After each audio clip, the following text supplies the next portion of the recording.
There are moments in life when silence is no longer noble, when kindness is no longer strength, and when forgiveness becomes a subtle form of self-betrayal.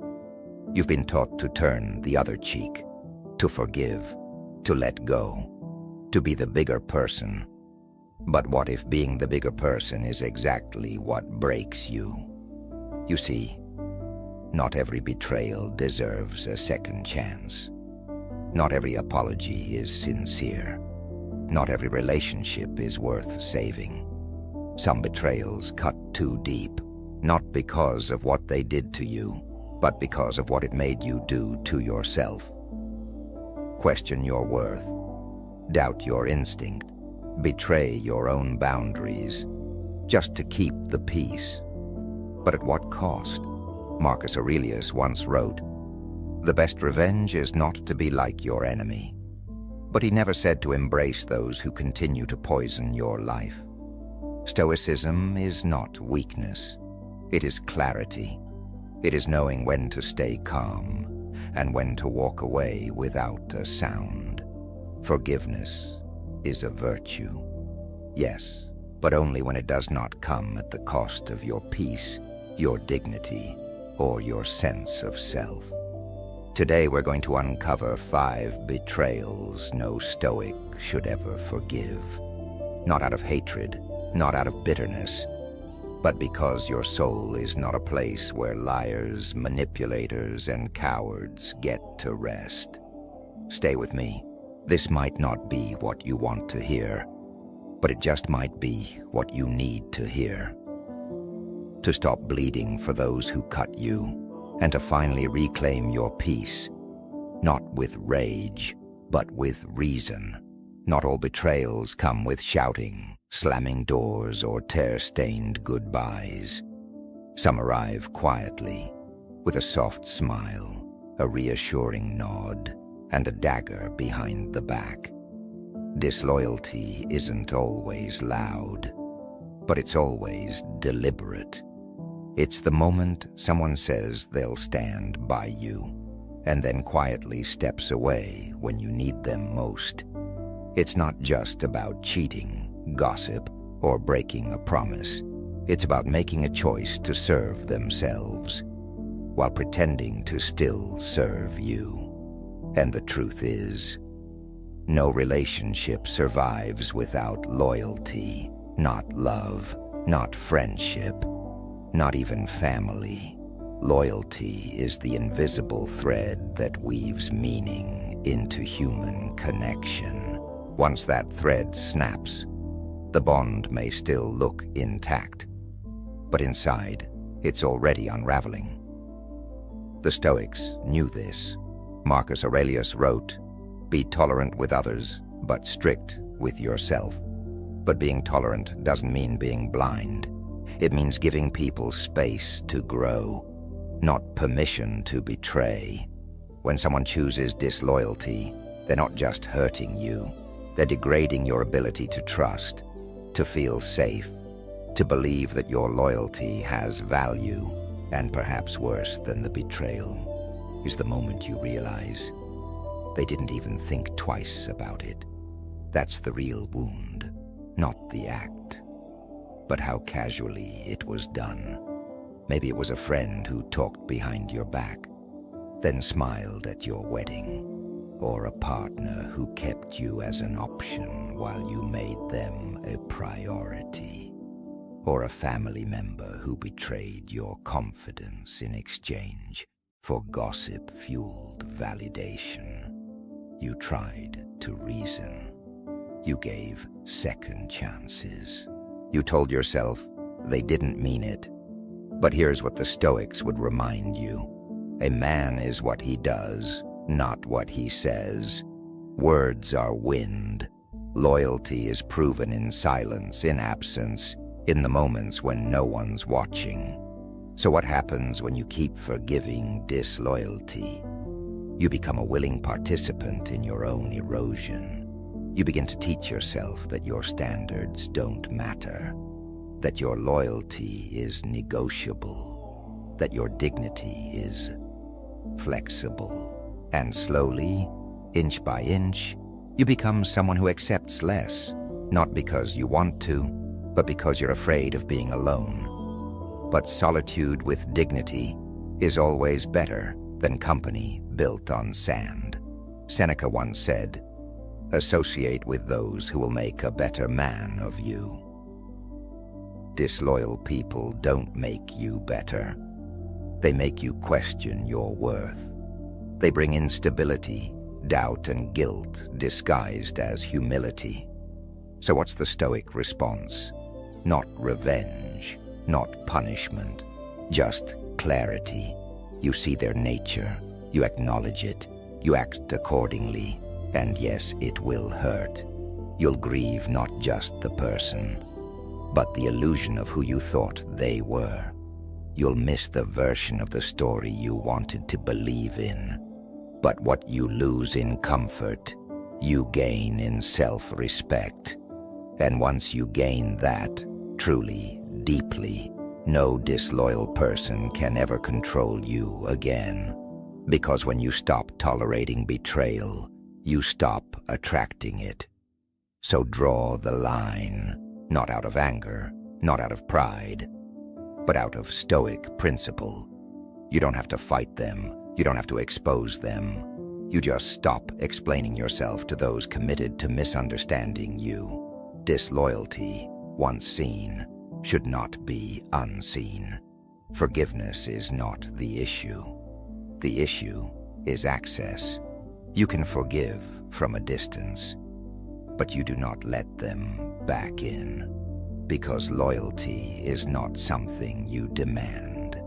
It's something that is offered freely and consistently. And once it's broken, so is the right to stand beside you. Walk away, not because they failed, but because you refuse to follow them into failure. A lie isn't just a sentence, it's a strategy. Deception is betrayal in its most calculated form, because the one who lies to you isn't just hiding a fact. They're reshaping your perception of reality for their own gain. And the most dangerous part, they often do it with a calm voice and kind eyes. Deception can wear the face of concern. It can sound like care. It can look like love. But it is none of those things. Marcus Aurelius wrote, "If someone can prove me wrong, I'll gladly change, for I seek the truth." But the liar does not seek truth. They seek control. They're not interested in growth. They're interested in survival, at your expense. You've seen it before. A partner who leaves out key parts of a story. A friend who twists the narrative just enough to stay the hero. A family member who lies to protect you, but ends up protecting themselves from accountability. And every time you uncover it, they say it wasn't a big deal. They minimize. They shift the blame. They make your awareness the problem. I didn't tell you because I didn't want to hurt you. You're reading too much into it. It's not what it looks like, but the Stoics remind us. Truth, no matter how painful, is the only path to inner clarity. There's no peace without truth. There's no love without truth. There's only performance. Seneca wrote, "A dishonest man spreads falsehoods, first to others, then to himself." And that's the core of deception. It's not just about tricking you. It's about convincing themselves that the lie is justified. That's what makes deception so corrosive. Because while you're busy trying to understand, they're busy reinforcing the lie until you're the one who feels unstable, until you're the one who starts questioning yourself. You ask, maybe I overreacted? Maybe I misunderstood? Maybe it really isn't a big deal. And that is how liars win, not by telling bigger lies, but by shrinking your confidence in your own judgment. But the Stoic doesn't play this game. We do not chase explanations from those who have proven they are willing to manipulate. We do not negotiate with confusion. We observe, we acknowledge, we act, because the truth is simple. If someone lies to you once, that's information. If they lie to you again, that's a pattern. If you stay, that's permission. A Stoic response isn't to rage, accuse, or expose. It is to detach, to create space, to reclaim clarity. You see, the real danger of deception isn't just the broken trust. It's the slow erosion of your grip on reality. You start to second-guess what you saw, what you heard, what you felt. But your instincts are not the enemy. The liar is. Epictetus once said, "It is impossible for a man to learn what he thinks he already knows." And the deceiver already believes they've won.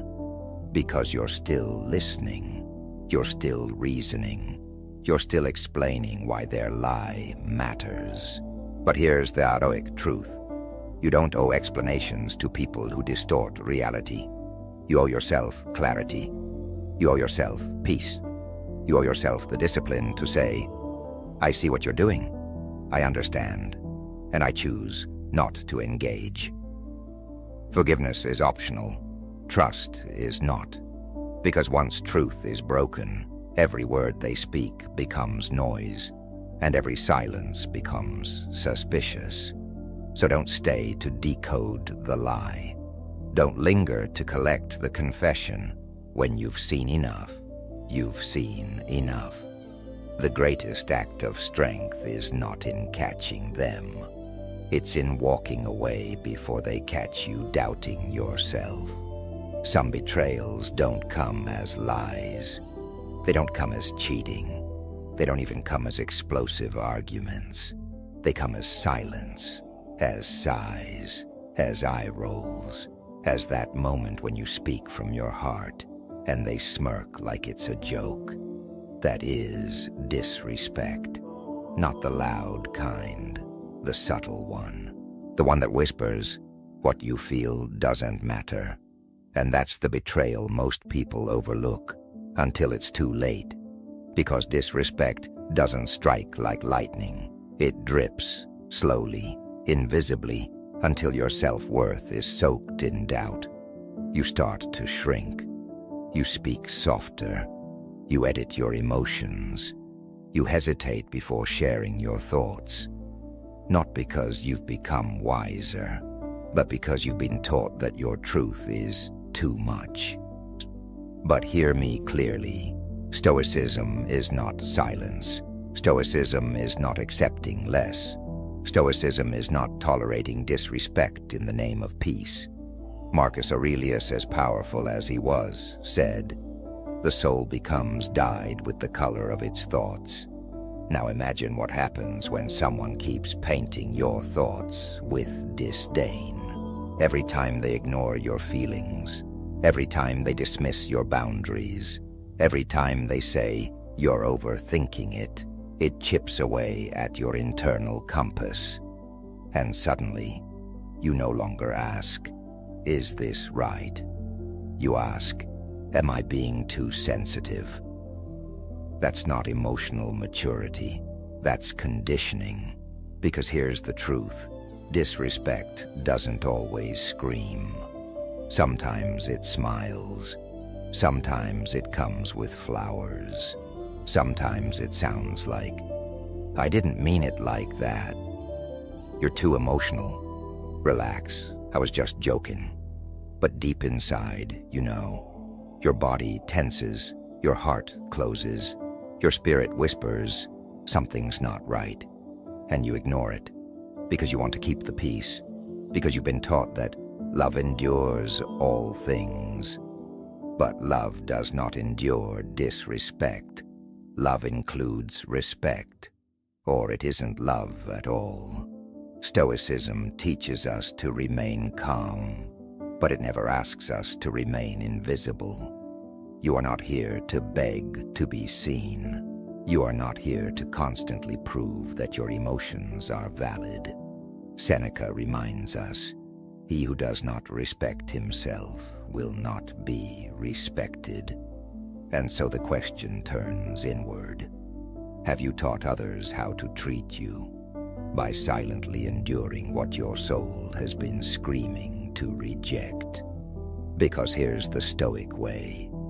If someone mocks your values, invalidates your emotions, or erases your pain, you walk away. Not to teach them a lesson, but to protect the only temple that truly matters, your mind. You are not difficult. You're not dramatic. You are aware. And if your awareness makes someone uncomfortable, perhaps it's not you who needs to change. So what do? You stop explaining. You stop laughing off the pain. You stop lowering the volume of your truth to make others more comfortable. You draw the line, and you hold it, because once someone shows you that your voice doesn't matter to them, you must stop letting them speak into your life. Disrespect is not a phase. It's not a bad day. It's a warning. A person who truly respects you does not need to be told how. They just do. So when they don't, you don't argue. You don't beg. You don't justify. You detach. Because nothing is more stoic than walking away from those who make you question your worth. You'll never truly know someone until life goes dark. Not when things are easy. Not when you're smiling and giving. But when you're broken, when you have nothing left to offer but your silence, your struggle, your vulnerability. And in that moment, you look around and realize they're not there. Not a call, not a message, not even a question. Are you okay? That is betrayal. Not because they said something cruel, but because they said nothing at all. Stoicism teaches us to endure hardship, but it never said to endure it alone because others chose to leave. Marcus Aurelius faced wars, plagues, and loss, but he wrote with clarity, "When you arise in the morning, think of what a privilege it is to be alive, to think, to enjoy, to love. Love. But what kind of love disappears when it becomes inconvenient? What kind of friend disappears when you're no longer funny or helpful or easy to be around? What kind of partner checks out when your eyes are heavy and your heart is tired? You see, it's easy to show up when you're glowing, but real loyalty is revealed when you're grieving. People often say, "I didn't know what to say. I thought you needed space." But space doesn't mean abandonment. Silence doesn't mean indifference. And pain doesn't mean invisibility. What they often mean is, "I didn't want to carry your weight because it wasn't convenient for me." That's not love. That's not friendship. That's not family. That's proximity dressed as loyalty. And once you see that, you can't unsee it. We all make excuses for those who abandon us. They're going through their own stuff. Maybe I was too much. I probably scared them away. But here's the truth the Stoics understood well. No one who truly values you disappears in your pain, because pain isn't contagious. But apathy is. Seneca said, "True happiness is to enjoy the present without anxious dependence upon the future, not to amuse ourselves with either hopes or fears, but to rest satisfied with what we have." And if someone leaves you in the storm, maybe they were never part of your peace. You don't need people who only know how to clap when you're winning. You need those who can sit with you in silence when you don't even know how to speak. So what do you do with those who vanished? You don't chase. You don't demand answers. You don't reopen the door for those who chose to walk away when you were on your knees. You accept the lesson. Hard times don't just test your strength. They test the weight of the people beside you. And sometimes you find out they were never really standing with you, just standing near you. That's why the Stoic doesn't mourn the loss of shallow connections. We welcome the clarity that hardship brings, because once the crowd disappears, the few who remain, those are your people. Or maybe no one remains, and that's okay too. Because from that place, from the solitude of knowing who's not meant to be in your life, you build something greater. Not just strength, not just resilience, but selectiveness, a commitment to never again confuse presence with loyalty, or attention with care, or convenience with love. So let those who abandoned you stay gone, not out of anger, not out of pride, but because you now understand what loyalty truly means. And if someone can't stay when you're down, they have no right to stand next to you when you rise. Not everyone who says "I'm sorry" is seeking forgiveness. Some are simply seeking relief. Relief from guilt, from consequences, from the discomfort of being exposed, and that's the harsh truth. Most apologies are not about you. They're about them, about making themselves feel better, about resetting the narrative, about convincing you to let them back in. Not because they've changed, but because they don't want to face who they really are. You see, real remorse doesn't beg to be accepted. It stands still. It acknowledges. It doesn't rush. It doesn't say, "Can we just move on?" It says, "I understand what I've done, and I accept the consequences, even if that means losing you." But how often does that happen? More often it looks like this. "I was going through a hard time. I didn't mean to. I've changed, I swear." But if they really changed, they wouldn't need to convince you with words. You would feel it, not in their apology, but in their absence, in their withdrawal from your life out of respect, not avoidance. Because real growth is quiet. It doesn't need to be seen, and real remorse doesn't expect restoration. It humbly accepts separation. But those with false remorse, they cry the loudest, they apologize the fastest, they talk about healing, but avoid accountability. They say they're sorry, but the moment you take them back, they reset, and they do it again. Because in their mind, "I'm sorry" is the reset button, not the beginning of transformation, but the escape hatch from consequences. The Stoics warn us of this illusion. Seneca once wrote, "He who spares the guilty punishes the innocent." When you forgive someone who hasn't truly changed, you are punishing your future self.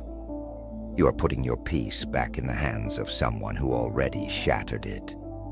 And here's the worst part.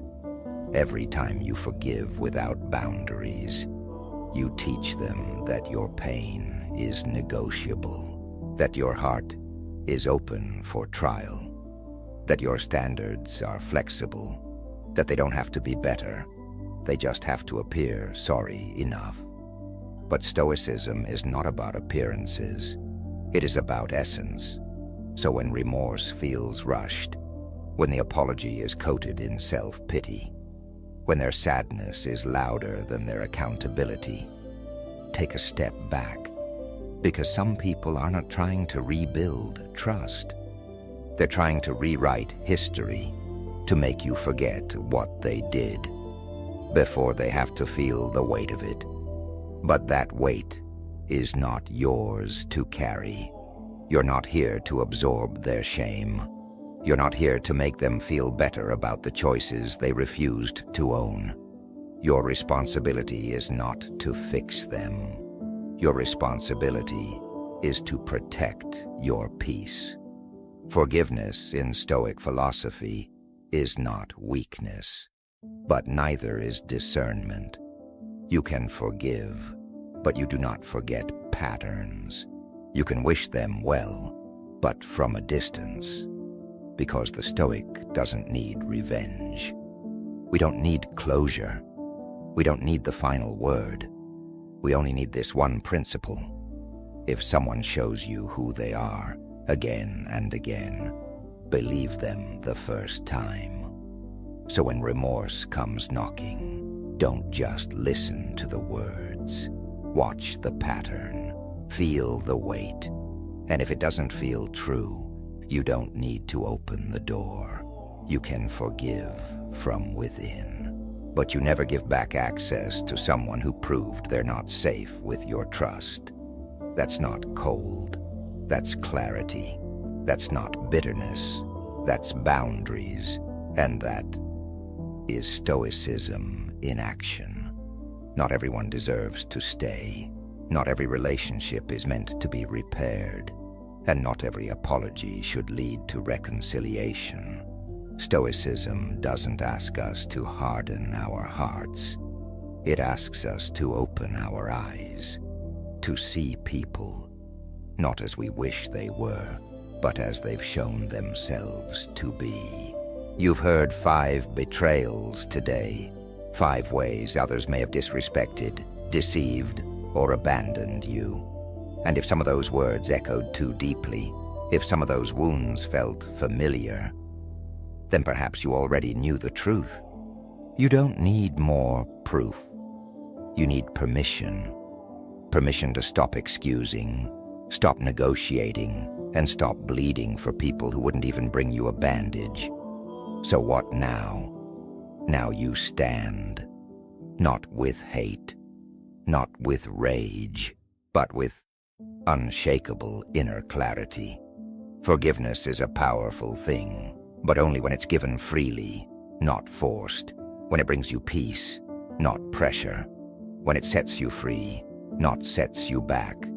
And remember, the strongest move is not revenge. It's walking away with nothing but your dignity intact. If this message resonated with you, even just one part, consider subscribing to Think Stoic 101. This is a space for calm minds, sharp boundaries, and ancient wisdom that speaks to modern pain. And if you feel called, share your thoughts in the comments. Sometimes, speaking your truth is the first step to healing. And if no one told you today, you are not weak for walking away. You are wise. You are aware. And from this moment forward, you are no longer available for anything that betrays your peace.